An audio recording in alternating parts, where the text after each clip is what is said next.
and in stage 3, we performed an endurance test.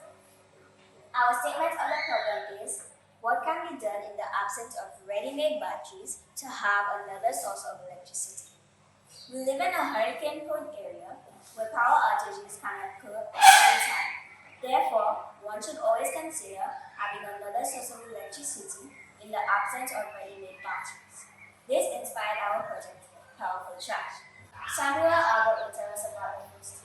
In stage 1, the Earth battery was built using a 1.5-liter water bottle, a 60-centimeter sheet of foil, a 1-meter piece of copper wire, and sand. The first thing we did was cut the water bottle in half. We then took the sheet of foil and folded it in half, measured 10 centimeters, and folded it again. We rolled up the foil so that it would take the inner shape of the bottle and put it inside. We then stripped the wire to obtain the copper inside.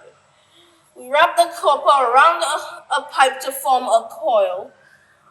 We placed the coil in the center of the foil and filled it with sand. The sand was used to hold it in place. We then cut extra foil around the mouth and folded it. The foil was used as the negative, and the copper would be the positive. We made 9 of these cells. Malik Narcis will now tell us about stage 2. In stage 2, we performed a mini experiment using household items such as baking soda, salt, and vinegar. We then made 3 different concentrations for each household item. 2 tablespoons, 4 tablespoons, 6 tablespoons. We then poured our concentrations of each household item into our cells made in stage 1. We then measured our current and voltage with a multimeter. We measured our current using a resistor as our load.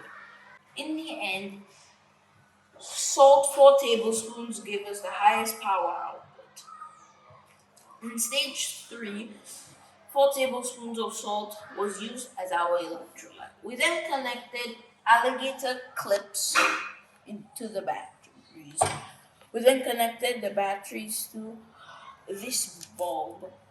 And then we performed the test to see if we could light the bulb for 2 days. On the first night, we measured our current and voltage levels. It was shown that they were very high. And then when we turned off the battery at 9 a.m., they dropped significantly. They then went back up at 5 a.m. when we turned them on the second night. It was shown that the battery went back up as close as it could to the original current and voltage levels on the second night. We then inserted a Joule circuit to maximize efficiency for the battery, because the battery itself would not give us a high voltage. Jovius and Frank will now tell us about how the battery works. Salt contains sodium and chloride ions, which when added to water creates a conductive solution which is electrolyte. In that solution, the sodium ions are positive while the chloride ions are negative. When added to a dry cell, the positive ions move towards the aluminum, which is the negative pole, and the negative ions move towards the copper, which is the positive. As the ions move, an electric charge is created, therefore lighting up the bulb. A value indicates the conclusion.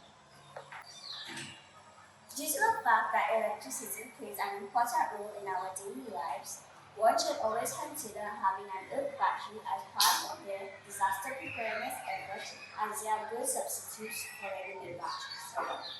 They are cheap, safe, recyclable, environmentally friendly, and easy to make. This product can be used in the following cases. It can be used as an emergency light for natural disasters. It can be used as an emergency camp light, and it can be used as a renewable power source. Thank you.